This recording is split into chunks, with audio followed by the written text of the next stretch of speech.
ओम शांति। मैं गुणमूर्त आत्मा हूँ। मुझ आत्मा से दिव्य गुणों की खुशबू फैल रही है।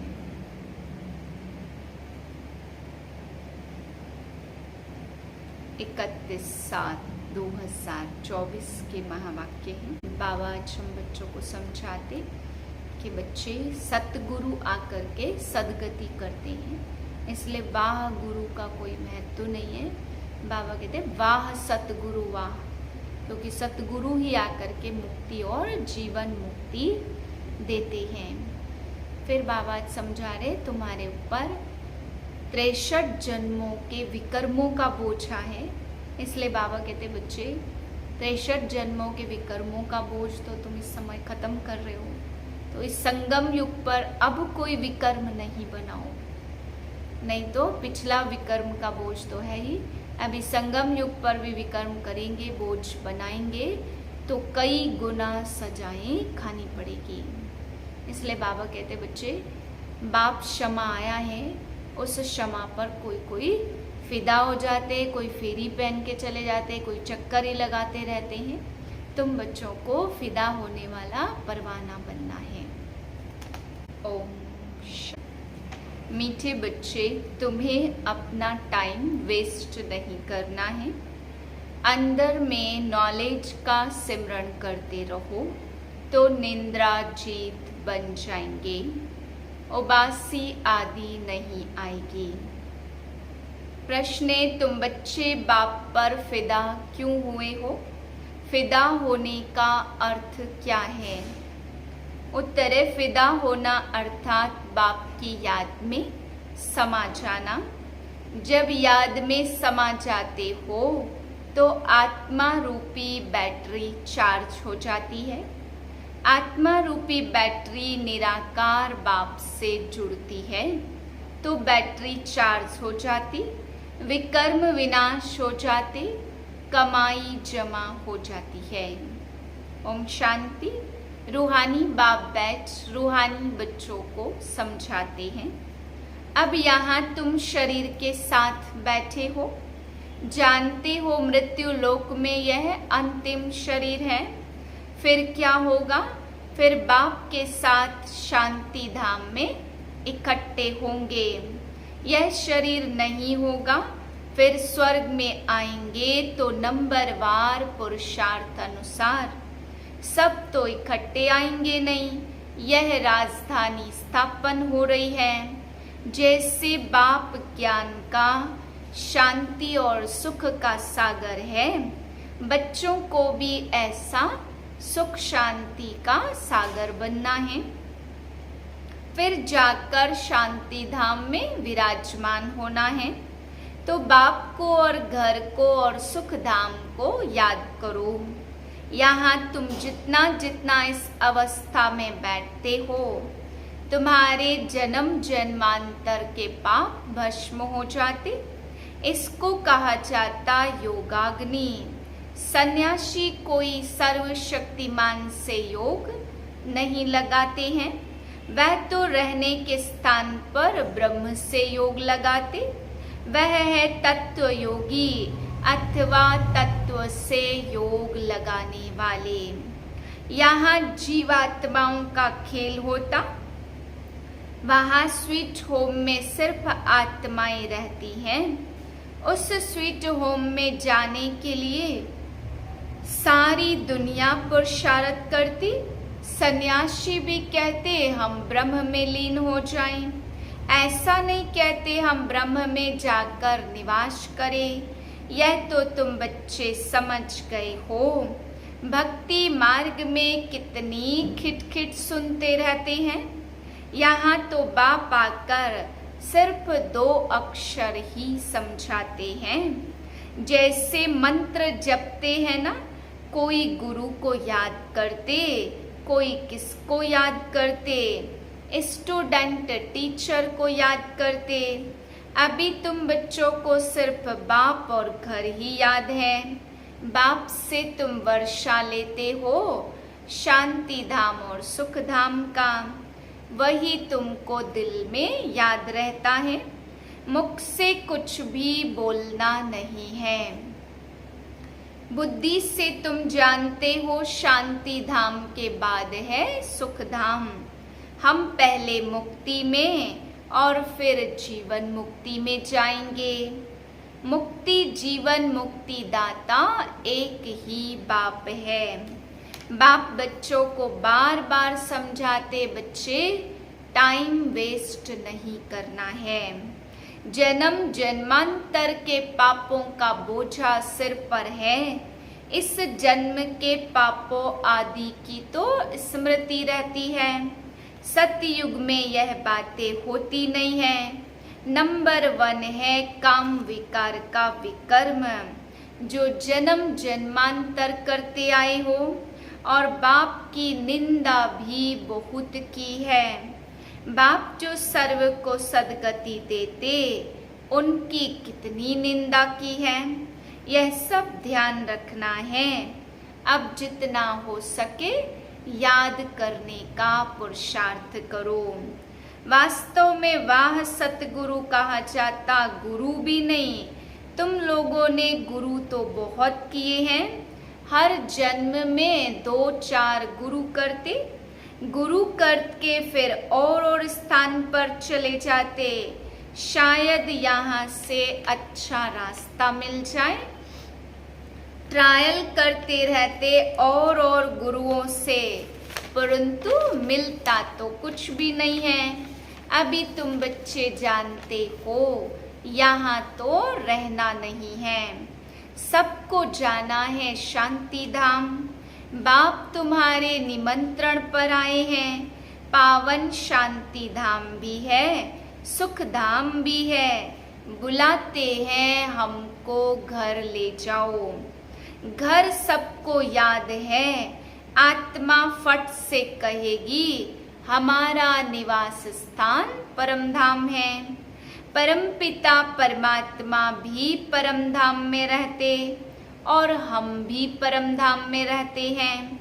अब बाप ने समझाया तुम पर बृहस्पति की दशा बैठी हुई है। यह है बेहद की बात। बेहद की दशा सब पर बैठी है। चक्र फिरता रहता। हम ही सुख से दुख में और फिर दुख से सुख में आते हैं। शांति धाम, सुख धाम और फिर यह है दुख धाम। यह भी अब तुम बच्चे समझते हो। बच्चों की तो बुद्धि में बैठता नहीं है। अभी बाप जीते जी मरना सिखलाते हैं। परवाने क्षमा पर फिदा हो जाते, कोई उस पर आशिक होकर जल मरते। फिदा हो जाते और कोई फिर फेरी पहनकर चले जाते हैं। यह भी बैटरी है ना, सबका बुद्धि योग उस एक की तरफ है। बाप को याद करने से तुम्हारी बैटरी चार्ज हो जाती। तुम बच्चों को थोड़ी मुश्किलात होती है, इनको सहज है, फिर भी इनको पुरुषार्थ करना पड़ता है जितना तुम बच्चों को करना पड़ता। यह जितना नजदीक है उतना फिर बोझा है बहुत। गायन भी है ना, जिनके माथे मामला, इनके ऊपर तो बहुत मामले हैं। भल दोनों इकट्ठे हैं तो भी ख्याल तो होता है ना। बच्चियों पर कितनी मार पड़ती तो जैसे कि दुख होता। बच्चियों की चिट्ठी नहीं आती तो ख्याल होता बीमार तो नहीं है। सर्विस का समाचार आने से बाप जरूर उनको याद करेंगे। बाबा इस तन से सर्विस करते, कभी मुरली थोड़ी चलती है। यूं तो भल 2-4 रोज मुरली ना भी आए, तुम्हारे पास पॉइंट्स रहती, तुमको भी अपनी डायरी देखनी चाहिए। बैच पर भी तुम समझा सकते हो। अब जैसे बाप की बुद्धि में यह सब है, ऐसे तुम भी बनते हो सुख का, शांति का सागर, तुम बच्चे भी बनते हो। अपना पोता मेल देखना है, किस बात में कमी है, मैं बरोबर प्रेम का सागर हूँ। कोई ऐसी चलन तो नहीं है जिससे कोई नाराज होता हो, अपने ऊपर नजर रखनी है। ऐसे नहीं समझना है कि बाबा आशीर्वाद करेंगे तो तुम यह बन जाएंगे। नहीं, बाप कहते हैं मैं ड्रामा अनुसार अपने समय पर आया हूँ। मेरा यह कल्प कल्प का प्रोग्राम है, यह ज्ञान दूसरा कोई दे न सके। सत बाप, सत टीचर, सत गुरु ही है, दूसरा कोई घराना सतयुग में होता नहीं सूर्यवंशी के अलावा। फिर भी ऐसे ही होगा, सारा दिन ऐसे ऐसे बातें करते रहो। ज्ञान की पॉइंट अंदर में टपकनी चाहिए, खुशी रहनी चाहिए। अब तुमको बाप मिल रहा है, उसकी नॉलेज धारण करनी है, इसमें टाइम वेस्ट नहीं करना चाहिए। रात को भी टाइम मिलता है ना, देखते हैं आत्मा ऑर्गेन्स से काम करते करते थक गई है तो फिर सो जाती है। बाप तुम्हारी भक्ति मार्ग की सब थकान दूर कर अथक बना देते।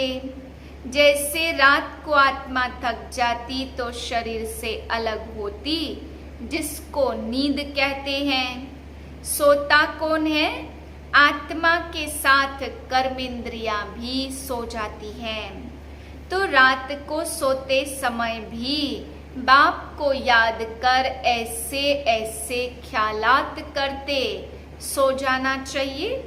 हो सकता है पिछाड़ी में रात दिन तुम नींद को जीतने वाले बन जाओ, फिर याद में ही रहेंगे, बहुत खुशी रहेगी, उबासी, पिनकी, झुटका आदि नहीं आएगा। हे नींद को जीतने वाले बच्चों, कमाई में कभी भी नींद नहीं करना। जब ज्ञान में मस्त हो जाएंगे तब तुम्हारी अवस्था मस्त होगी।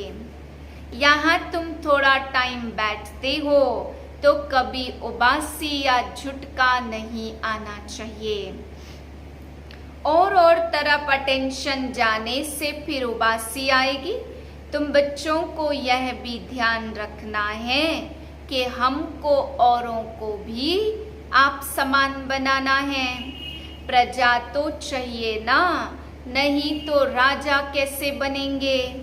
धन दिए धन ना खुटे, दूसरों को समझाएंगे, दान देते रहेंगे तो कभी भी खुटेगा नहीं, नहीं तो जमा नहीं होगा।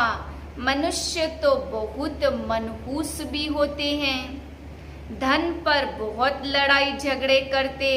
यहाँ बाप कहते तुमको हम यह अविनाशी धन देता हूँ तो तुम फिर औरों को देते रहो, इसमें मनहूस नहीं बनना है। दान नहीं देते हैं तो गोया है नहीं। यह कमाई ऐसी है, इसमें लड़ाई आदि की तो बात ही नहीं है। 5 विकारों के साथ तुम लड़ते हो, तुमको कहा जाता अननोन वॉरियर्स। बाबा समझेंगे यह कमांडर है, प्यादों का लश्कर भी बहुत होता, यहाँ भी ऐसे है। प्रजा बहुत है, बाकी कैप्टन मेजर आदि सब है। तुम सेना हो, उसमें भी नंबरवार हैं। यहाँ भी कमांडर, मेजर, महारथी, घोड़ेसवार है ना। यह तो बाप जानते हैं, 3 प्रकार के समझाने वाले हैं। तुम व्यापार करते हो अविनाशी ज्ञान रत्नों का। यह ड्रामा में नूंद है, अभी कलयुग अंत तक आत्माएं आती रहती तो वृद्धि को पाती रहती हैं। जब तक बाप यहाँ हैं संख्या बढ़ती जाती, फिर इतने सब रहेंगे कहाँ, खाएंगे कहाँ, सब हिसाब रखना पड़ता। वहाँ तो इतने मनुष्य होते नहीं हैं, खाने वाले भी थोड़े, सबकी अपनी खेती रहती है। अनाज रख कर क्या करेंगे, वहाँ बरसात आदि के लिए यज्ञ आदि नहीं करने पड़ते जैसे यहाँ करते हैं। बरसात पड़ी तो खुशी हो गई, यज्ञ की सफलता हो गई। नहीं होने से अनाज नहीं होगा तो अकाल पड़ जाएगा। भल यज्ञ रचते परंतु बारिश को नहीं पड़ना है तो क्या कर सकते हैं, आफतें तो बहुत आनी है। मूसलधार बरसात, अर्थक्वेक, यह सब होना है। ड्रामा के चक्र को तुम बच्चों ने समझा है। एडवर्टाइज बड़े बड़े स्थानों में लगी हुई होगी तो बड़े बड़े लोग पढ़ेंगे, तो बाकी सब इतने जरूर खत्म हो जाएंगे। शिव जयंती माना स्वर्ग जयंती, लक्ष्मी नारायण जयंती, बात तो बड़ी सहज है। शिव जयंती मनाई जाती, वह है बेहद का बाप। बच्चों को अच्छी रीति समझकर और फिर समझाना है, खुशी में भी रहना है। अभी हम सदैव बीमारियों से छूटकर 100% हेल्दी और वेल्दी बनते हैं। बाकी थोड़ा समय है, भल कितने भी दुख मौत आदि होंगे, तुम उस समय बहुत खुशी में होंगे। तुम जानते हो मौत तो होना ही है, कल्प कल्प का यह खेल है, फिक्रात कोई होती नहीं है। जो पक्के हैं वह कभी हाय हाय नहीं करेंगे। मनुष्य कोई का ऑपरेशन आदि देखते हैं तो चक्कर आ जाता, अभी तो देखो कितना बड़ा मौत होगा। तुम बच्चे समझते हो यह सब तो होना ही है, गायन भी है, मिरुआ मौत मलू का शिकार।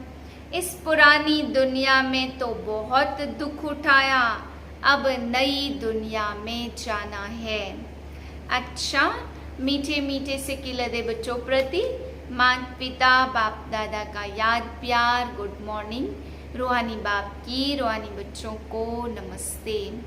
हम रूहानी बच्चों की रूहानी बाप को नमस्ते। धारणा के लिए मुख्य सार है, पहली पॉइंट, बाप से अविनाशी ज्ञान धन लेकर दूसरों को दान करना है। ज्ञान दान करने में मनहूस नहीं बनना, ज्ञान की पॉइंट अंदर में टपकती रहे। राजा बनने के लिए प्रजा जरूर बनानी है। दूसरी पॉइंट, अपना पोता मेल देखना है कि मैं बाप समान प्रेम का सागर बना हूँ। दूसरा, कभी किसी को नाराज तो नहीं करता।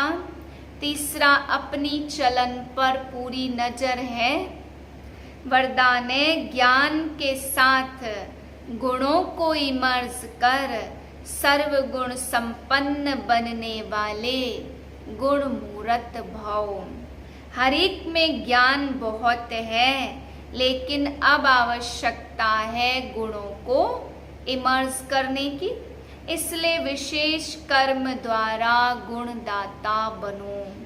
संकल्प करो कि मुझे सदा गुणमूर्त बन सबको गुणमूर्त बनाने के कर्तव्य में तत्पर रहना है।